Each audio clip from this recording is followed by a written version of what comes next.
নমস্কার বন্ধুরা, Monica's food খাজানাতে সবাইকে স্বাগত। আজ তৈরি করব টেস্টি চটপটা টিফিন রেসিপি। রুটি তৈরি করার পর বেঁচে যাওয়া আটা মাখা দিয়ে তৈরি করে নিন এই মজাদার রেসিপিটি, যা খুব কম সময়ে তৈরি হয়ে যায় আর খেতেও হয় ভীষণ টেস্টি।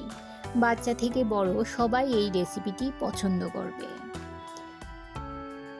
ভিডিওটি স্কিপ না করে শেষ পর্যন্ত দেখার অনুরোধ রইল। আশা করছি আজকের রেসিপি সবার ভালো লাগবে।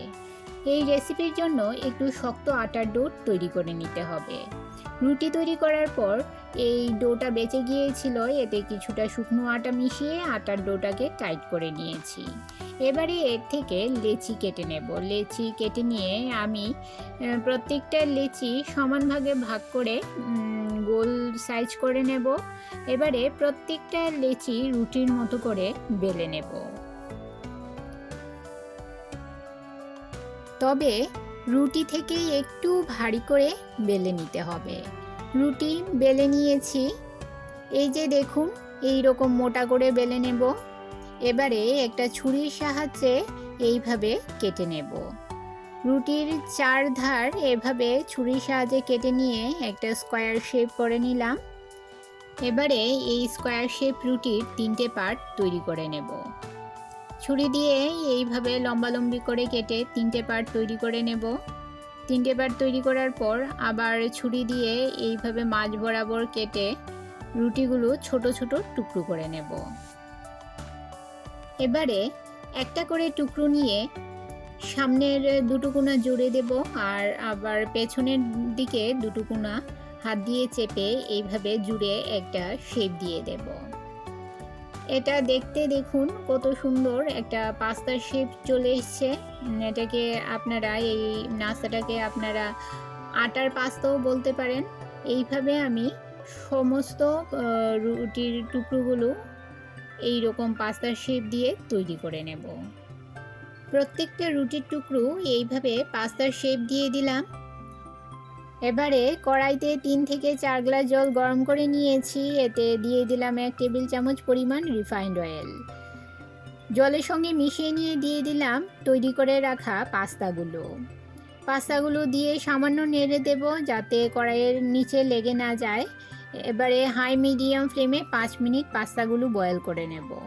এই যে দেখুন কত সুন্দর পাস্তাগুলো বয়েল হয়ে গেছে, বেশি বয়েল করার দরকার নেই। এবারে তুলে নিয়ে একটা পাত্রে ছড়িয়ে রাখলাম ঠান্ডা হওয়ার জন্য, যাতে এর গায়ে যে এক্সট্রা জল আছে সেটাও শুকিয়ে যায়।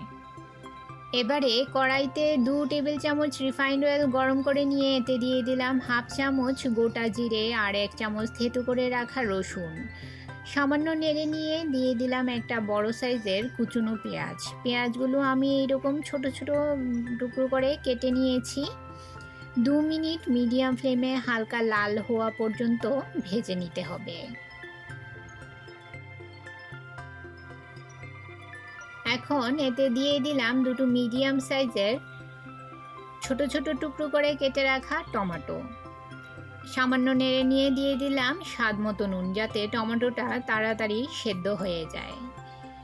নেড়ে চেড়ে মিশিয়ে নিয়ে ঢাকা দিয়ে 2 মিনিট লো ফ্লেমে টমেটোটা রান্না করে নেব। 2 মিনিট পর দেখুন টমেটোটা খুব ভালোভাবে সেদ্ধ হয়ে গেছে।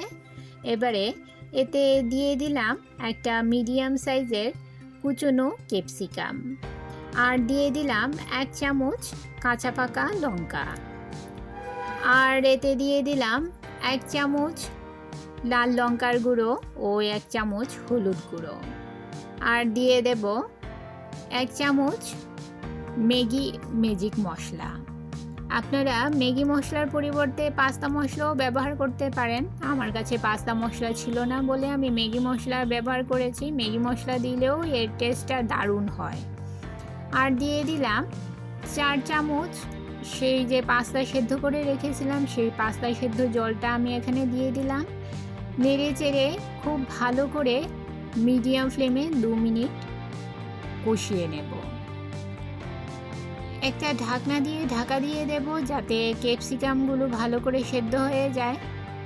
2 মিনিট পর দেখুন ক্যাপসিকাম খুব ভালোভাবে সেদ্ধ হয়ে গেছে, আর মশলাটাও খুব ভালোভাবে কষিয়ে নিয়েছি। এবারে এতে তৈরি করে রাখা বয়েল করে রাখা পাস্তাগুলো দিয়ে দিলাম। নেড়ে চেড়ে মশলার সঙ্গে ভালোভাবে পাস্তাগুলো মিশিয়ে নেব। একদম হালকা হাতে মিশিয়ে নিতে হবে, বেশি জোরে জোরে মেশালে হবে না, তাহলে ভেঙে যেতে পারে। তাই আপনারা একদম হালকাভাবে পাস্তাগুলো মশলার সঙ্গে মিশিয়ে নেবেন। বন্ধুরা, যারা ভিডিওটি এখনও লাইক করেননি, একটা লাইক করে ভিডিওটি কন্টিনিউ করুন। আপনার একটা লাইক পৌঁছে দিতে পারে আমার রেসিপি আরও বহু মানুষের কাছে। এবারে এতে দিয়ে দিলাম আরও 1 কাপ পরিমাণ পাস্তা সেদ্ধ করা জল।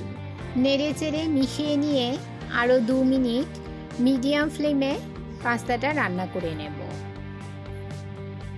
আমার পুরনো বন্ধুদের পাশে থাকার জন্য অসংখ্য ধন্যবাদ জানাই। আর নতুন বন্ধুরা অবশ্যই 24 ঘন্টা অপেক্ষা করুন। 24 ঘন্টা পর আমি আসবো আপনার চ্যানেলটি ভিজিট করে আপনার পরিবারের সদস্য হওয়ার জন্য।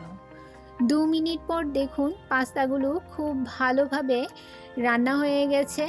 এবারে সামান্য কিছু ধনেপাতা এর উপর ছড়িয়ে নিলেই তৈরি হয়ে গেল হেলদি, টেস্টি, মুখরোচক আটা দিয়ে তৈরি দুর্দান্ত স্বাদের এই পাস্তা রেসিপি। সকালে বিকেলে যে কোনো সময় আপনারা এই রেসিপিটি তৈরি করে খেতে পারেন। বাচ্চা থেকে বড় সবাই এই পাস্তার এই রেসিপিটি খুব মজা করে খাবে। ভীষণ টেস্টি হয় খেতে। বন্ধুরা, কমেন্ট করে জানাবেন ভিডিওটি কেমন লাগলো, আর ভালো লাগলে শেয়ার করবেন আপনাদের আত্মীয় বন্ধুদের কাছে। তাহলে বন্ধুরা, আজকে এই পর্যন্তই। আবার দেখা হবে আরেকটি নতুন ভিডিওতে নতুন রেসিপি নিয়ে। সবাই ভালো থাকবেন, সুস্থ থাকবেন।